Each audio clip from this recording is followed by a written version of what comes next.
Welcome students and my dear parents.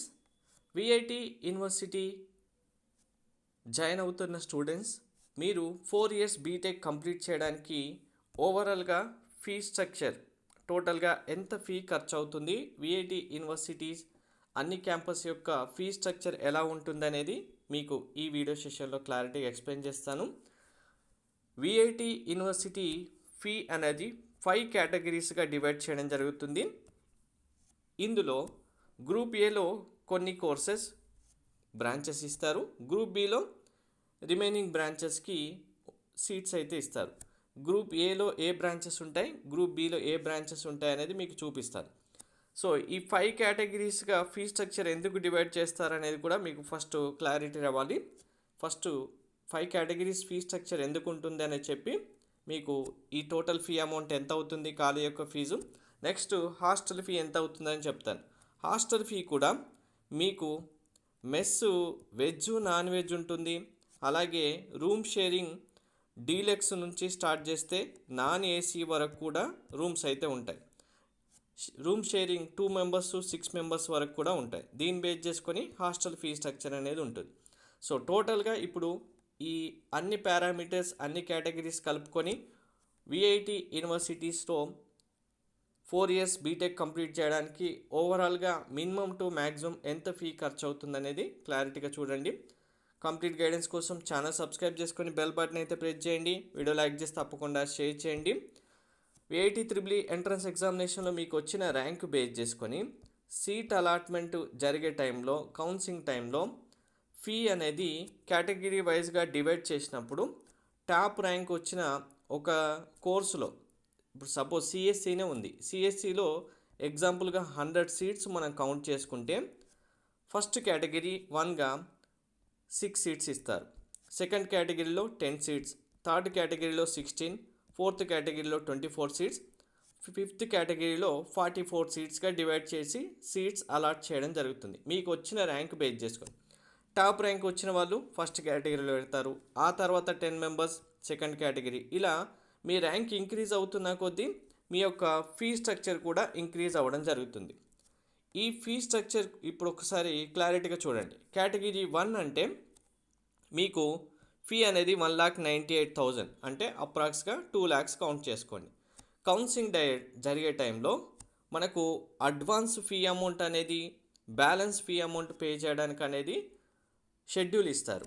ఇక్కడ మీ college fee ఏదైతే ఉంటుందో సీట్ వచ్చిన తర్వాత మీకు ఇప్పుడు సపోజ్ కేటగిరీ 1లోనే సీట్ వచ్చింది, 1,98,000 ఫీ పే చేయడానికి మీకు మినిమం ఇక్కడ అడ్వాన్స్ ఫీ అమౌంట్ పే చేయడానికి 6 days టైం ఇస్తారు. ఇంకా అడ్వాన్స్ ఫీ అమౌంట్ తర్వాత బ్యాలెన్స్ అమౌంట్ ఉంటాయి కదా, ఫస్ట్ కొంచెం ఫీ పే చేయడం, ఆ తర్వాత కొంచెం ఫీ పే చేయడానికి మీకు మళ్ళీ ఒక 6 to 8 days టైం ఇస్తారు. ఆ టైంలోపు టోటల్గా ఫీ అమౌంట్ పే చేయాలి. ఇక్కడ advance fee amount balance fee amount కూడా మీకు మెన్షన్ చేయడం జరిగింది. మీకు కేటగిరీ 2లో సీట్ వస్తే 3,07,000, మీకు సీట్ వచ్చిన వెంటనే 6 days లోపు 2 lakhs ఫీ పే చేయాలి. రిమైనింగ్ బ్యాలెన్స్ అమౌంట్ మరొక 6 daysలో టోటల్ ఫీ పే చేయాల్సి ఉంటుంది. పే చేస్తేనే మీకు సీటు కన్ఫర్మ్ అవుతుంది. కేటగిరీ 3లో 4,05,000, కేటగిరీ 4లో 4,48,000, కేటగిరీ 5లో 5,93,000 అంటే ఇంకా ఫైనల్గా 5 lakhsగా కౌంట్ చేసుకోండి. మీకు అంటే మినిమం మీ యొక్క ఫీజు విఐటి ఏపీలో సీట్ వస్తే ఇండివిజువల్ కేటగిరీస్ వైజ్గా చూసుకున్న మీకు ఫీ ఎంత అవుతుంది, మినిమం 2 lakhs నుంచి ఒక ఇయర్కి మ్యాక్సిమం 5 lakhs వరకు కాలేజ్ యొక్క ఫీజు అవుతుంది. సో ఇప్పుడు మీరు టాప్ ర్యాంక్ తెచ్చుకొని మినిమం ఫీజుతో జాయిన్ అవుతే మీ కాలేజ్ యొక్క ఫీజు 2 into 4 8 lakhsగా అవుతుంది. ఒకవేళ మ్యాక్సిమం అమౌంట్కి వెళ్తే మీకు 4 into 5 20 lakhs వరకు ఫీ అవుతుంది. సో అది మీకు వచ్చే కేటగిరీ బేస్ చేసుకొని ఒక్కసారి మీకు ఇప్పుడు చూపించాను కదా ఫీ స్ట్రక్చర్ అనేది, దీన్ని బేస్ చేసుకొని 4 yearsకి ఎంత క్యాలిక్యులేట్ చేసుకోండి. మినిమం 4 lakhs నుంచి మ్యాక్సిమం 20 lakhsకి అవుతుంది. నెక్స్ట్ హాస్టల్ ఫీ విషయానికి వస్తే మనకు హాస్టల్ ఫీజు అనేది వెజ్ నాన్ వెజ్ మీరు ఫుడ్ బేస్ చేసుకొని కూడా ఫీ స్ట్రక్చర్ ఉంటుంది. ఇక్కడ చూడండి లీస్ట్ కౌంట్ చూసుకుంటే నాన్ ఏసీ రూమ్స్ లీస్ట్గా చూసుకుంటే కనుక నాన్ ఏసీ రూమ్ వెజ్, మీరు మీల్స్ వెజ్ తింటారా నాన్ వెజ్ తింటారా? నాన్ వెజ్ అంటే మీకు చికెన్ మటన్ ఇంక్లూడ్ అయి ఉంటుంది. వెజ్ అంటే ఓన్లీ ప్యూర్ వెజ్ ఐటమ్స్ మాత్రమే ఉంటాయి ఫుడ్లో.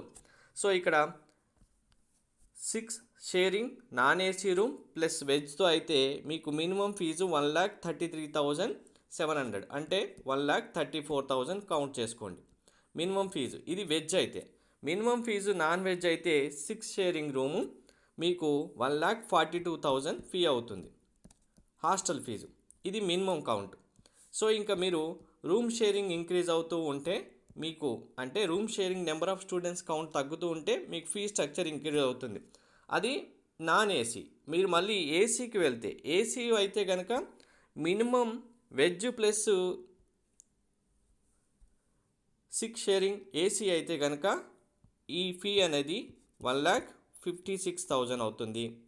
మీకు నాన్ వెజ్ తీసుకుంటే కనుక 1,65,000 అవుతుంది. ఓవరాల్గా స్పెషల్ మీల్స్ కనుక కావాలి మీకు అనుకుంటే స్పెషల్ కేటగిరీ కూడా ఉంది మెస్లో. ఈ కేటగిరీ కిందకి చూసుకుంటే ఇంకొక 10,000 ఎక్స్ట్రా అవుతుంది మీకు. అంటే ఇంకా కంప్లీట్గా మినిమం హాస్టల్ ఫీజు అనేది 1,34,000 వెజ్ నాన్ వెజ్కు ఓవరాల్గా 1,40,000 అయితే హాస్టల్ ఫీజు అవుతుంది. సో కాలేజ్ ఫీజు ఎంత అవుతుంది? మినిమం 2 lakhs 1 yearకి, 5 lakhs 1 yearకి, ఓవరాల్గా 4 yearsకి మీకు 8 lakhs మినిమం అవుతుంది, 20 lakhs మ్యాక్సిమం అవుతుంది. ఇది మేము వచ్చిన కేటగిరీ బేస్ చేసుకొని సీటు. సో ఇక్కడ హాస్టల్ యొక్క ఫీజు ఎంత ఉంది? 1,40,000గా మీరు మినిమం తీసుకున్నాం. మీకు మినిమం అమౌంట్ 4 yearsకి ఎంత అవుతుంది? 1,40,000 into 4 lakhs 450 2 lakhs ఓవరాల్గా 6 lakhs వరకు కౌంట్ చేసుకోండి. 6 lakhs మినిమం అమౌంట్ అయితే మీకు ఎంత ఖర్చు అవుతుంది? 14 lakhs మినిమం అవుతుంది. ఇక్కడ హాస్టల్ అండ్ మెస్ ఫీజు మినిమంతో చూసుకుంటే 26 lakhs అవుతుంది. అదే మీకు ఏసీ రూమ్స్ కావాలి, డీలక్స్ రూమ్స్ కావాలి అంటే ఇక్కడ చూపిస్తున్న అమౌంట్ ఉంది చూడండి, ఈ అమౌంట్ బేస్ చేసుకొని మీరు యాడ్ చేసుకుంటూ వెళ్తే మీ యొక్క ఫీ స్ట్రక్చర్ అయితే అవుతుంది. Maximum amount AC with 2 member students sharing 2,33,000 అవుతుంది. Special meals 2,33,000. సో 2,33,000 అంటే మీకు ఫీ ఎంత అవుతుంది? ఇప్పుడు మీరు 2,33,000 తీసుకున్నారు అంటే డీలక్స్ రూమ్ మ్యాక్సిమం అమౌంట్ తీసుకున్నారంటే మీ ఫీ స్ట్రక్చర్ ఇంటూ 4 ఇది 8,33,000 అంటే ఓవరాల్గా ప్లస్ 1 lakh కౌంట్ చేసుకున్న 9 lakhs అవుతుంది. కాలేజ్ యొక్క ఫీజు మ్యాక్సిమం అమౌంట్లో తీసుకున్న 20 lakhs అవుతుంది. ఓవరాల్గా మీ ఫీజు అరౌండ్ 30 lakhs వరకు మ్యాక్సిమం ఫీజు అవుతుంది. మినిమం మీరు టాప్ ర్యాంక్ స్టూడెంట్ అయి ఉండి వెజ్ మీల్స్ తీసుకున్న 6 షేరింగ్ రూమ్లో ఉన్న మీకు వచ్చిన ఫీ అమౌంట్కి ఇక్కడ అమౌంట్కి ఒకసారి క్యాలిక్యులేట్ చేసుకుంటే మీకు 4 years బీటెక్ ఎంత ఖర్చు అవుతుంది అనేది క్లారిటీగా ఇప్పుడు అర్థమైంది కదా. సో విఐటి యూనివర్సిటీలో జాయిన్ అవ్వాలనుకున్న స్టూడెంట్స్ యొక్క పేరెంట్స్ ప్రతి ఒక్కరూ మీరు ఫస్ట్ ఇయర్లో కనుక ఇప్పుడు జాయిన్ చేపిద్దామనుకుంటే మీరు టాప్ ర్యాంక్ స్టూడెంట్ అయినా అంటే మనకు టాప్ ర్యాంక్ స్టూడెంట్ అయితే ఎలాగో జేఈ మెయిన్స్ అక్కడ వెళ్తూ ఉంటారు, అక్కడ కాకపోయినా ఇక్కడ సీట్ కన్ఫామ్గా తెచ్చుకోవాలనుకుంటే ఈ మినిమం ఫీ అమౌంట్ అయితే రెడీ చేసుకోవాలి. 2 lakhs ప్లస్ హాస్టల్కి 1,40,000 3,40,000 రెడీ చేసుకోవాలి. మ్యాక్సిమం అమౌంట్ అయితే 5 lakhs plus 1,50,000 around 6,50,000 maximum amount అయితే రెడీ చేసి పెట్టుకోవాలి. అడ్మిషన్ టైంలోనే ఈ ఫీ అమౌంట్ పే చేయడానికి మీకు మ్యాక్సిమం ఇక్కడ 6 + 8 14 days టైం ఉంటుంది. హాస్టల్కి నెక్స్ట్ 15 days అంటే 1 month లోపు టోటల్ ఫీ అమౌంట్ అయితే పే చేయాల్సి ఉంటుంది. 1 yearకి సంబంధించిన fees next year fees next year కంటిన్యూషన్లో అవుతూనే ఉంటుంది.